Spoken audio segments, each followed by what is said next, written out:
خدا کی قسم آج کل مجھے اور آپ کو حضور کی بات پہ اتنا یقین، اتنا اعتماد، اتنا بھروسہ نہیں ہے جتنا مشرکین مکہ کو حضور کی بات پہ اعتماد تھا۔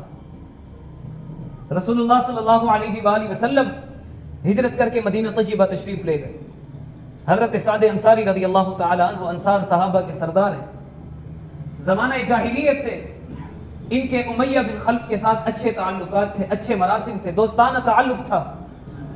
امیہ بن خلف جب بھی مدینہ سے گزرتا تجارت کے لیے تو حضرت سعد انصاری کے پاس ٹھہرتا تھا، ان کی امان میں رہتا تھا، اور حضرت سعد انصاری جب بھی مکہ آتے تو امیہ بن خلف کے ہاں ٹھہرتے تھے، اس کی امان میں رہتے تھے۔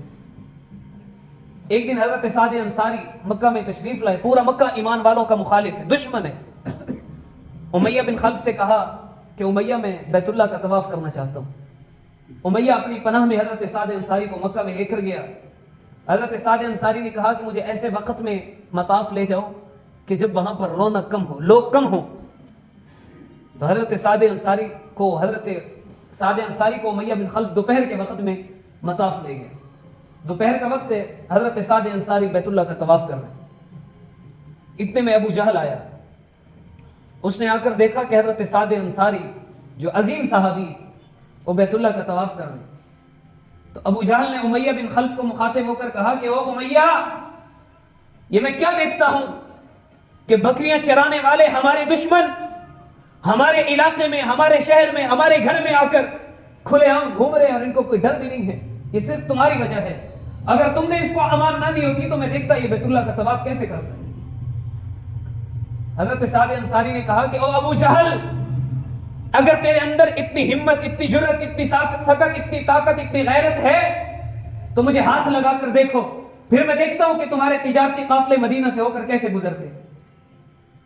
امیہ بن خلف نے کہا کہ ساتھ ذرا گزارا کرو، یہ ابو الحکم ہمارا سردار ہے، تم کس انداز میں، کس لہجے میں ہمارے سردار سے بات کر رہے ہو۔ یہ مشرکین مکہ ابو جہل کو ابو الحکم کہتے تھے، یعنی داناؤں کا باپ، بہترین فیصلہ کرنے والوں کا باپ، سمجھداروں کا باپ۔ رسول اللہ صلی اللہ علیہ وسلم نے اس بدبخت کا نام رکھا تھا کہ ابو جہل، یہ جاہلوں کا باپ ہے، یہ داناؤں کا باپ نہیں بلکہ جاہلوں کا باپ۔ تو صحابہ اس کو ابو جہل کہتے تھے، مشرکین مکہ اس کو ابو الحکم کہتے تھے۔ تو امیہ بن خلف نے کہا کہ ساتھ گزارا کرو، ہمارے سردار ہیں، ذرا تمیز سے بات کرو۔ حضرت سعد انصاری نے امیہ کو جواب دیا کہ امیہ تو خاموش ہو جا، میں رسول اللہ صلی اللہ علیہ وسلم سے سن چکا ہوں کہ امیہ حضور کے صحابہ کے ہاتھوں سے مارا جائے گا۔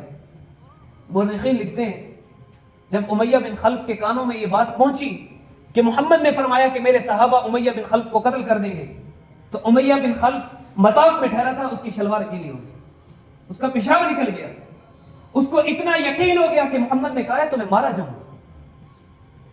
پھر وہ پوچھتا ہے کہ اچھا سعد یہ بتاؤ محمد نے کیا کہا تھا، میں مدینہ میں مارا جاؤں گا یا مکہ میں مارا جاؤں گا، کس جگہ میری موت آئے گی؟ حضرت سعد انصاری نے کہا مجھے یہ تو نہیں پتا، بس میں نے اتنا حضور کو فرماتے ہوئے سنا ہے کہ تو ان کے صحابہ کے ہاتھوں مارا جائے گا۔ امیہ بن خلف دوڑتا ہوا اپنی بیوی کے پاس پہنچا، بیوی کو آ کر بتایا کہ سعد نے یہ بتایا ہے کہ محمد میرے بارے میں یہ کہتے ہیں۔ تو بیوی نے کہا خدا کا واسطہ آج کے بعد مکہ سے باہر نہ نکلنا، کیونکہ اس وقت مشرکین مکہ کو بہت امن والی جگہ سمجھتے تھے، محفوظ جگہ سمجھتے تھے، اور وہ یہ سمجھتے تھے کہ یہاں تک کوئی نہیں آ سکتا۔ تو امیہ بن خلف نے قسم اٹھا لی تھی کہ میں مکہ سے باہر نہیں نکلوں گا۔ پھر جب جنگ بدر کا موقع آیا، ابو جہل ہر ایک کو تیار کر رہا تھا، امیہ بن خلف سردار تھا۔ ابو جہل اس کے پاس پہنچا، اس کو جا کر کہا کہ جنگ کی تیاری کرو۔ امیہ بن خلف نے کہا کہ میں نہیں جاؤں گا۔ ابو جہل نے کہا کہ آپ سردار ہو، آپ نہیں جاؤ گے تو عوام کیسے جائے گی، عوام بھی رہ جائے گی، تم چلو۔ امیہ بن خلف بضد تھا کہ میں نہیں جاؤں گا، میں نے مکہ سے نہیں نکلنا، مجھے محمد نے کہا ہے کہ اگر میں باہر نکلا تو میں مارا جاؤں، میں نہیں نکلتا۔ بڑی منتیں سماجتیں کرنے کے بعد ابو جہل نے اس کو تیار کیا، تدبیریں کرنے کے بعد اس کو تیار کیا۔ اس کو کہا گیا کہ ہم تمہارے لیے تیز رفتار سواری کا انتظام کرتے ہیں، تم قافلے میں سب سے پیچھے پیچھے رہنا، جب بھی دیکھنا کہ جنگ چھڑ رہی ہے تم فوراً پیچھے سے بھاگ جانا، جنگ میں نہ لڑنا، تم چلے جانا۔ تو کئی شرائط کے بعد امیہ بن خلف تیار ہوا۔ جب بدر کے لیے نکلنا تھا، امیہ اپنے گھر آیا، جنگی لباس پہن رہا تھا۔ تو بیوی نے کہا کہ امیہ تو ساتھ کی بات بھول گیا ہے، تجھے یاد نہیں کہ محمد نے تیرے بارے میں کیا کہا تھا، تجھے اپنی زندگی عزیز نہیں ہے، تو گھر سے باہر جا رہا ہے۔ تو امیہ نے کہا کہ میں تیز رفتار سواری پہ سوار ہوؤں گا قافلے میں سب سے پیچھے پیچھے رہوں گا، جب میں دیکھوں گا کہ آگے قافلے کی جھڑپ ہو رہی ہے، لڑائی ہو رہی ہے، میں پیچھے سے بھاگ جاؤں۔ یہ امیہ بن خلف جب نکلا بدر کے اندر، جہاں حضور نے فرمایا تھا کہ امیہ کی لاش یہاں پڑی ہوگی، وہیں مرا ہوگا۔ تو اب آپ اندازہ لگائیں کہ مشرکین مکہ کو رسول اللہ صلی اللہ علیہ وآلہ وسلم کی بات پہ کتنا یقین تھا، اتنا یقین جانے ہمیں نہیں ہے جتنا مشرکین مکہ حضور کی بات پہ اعتماد رکھتے تھے۔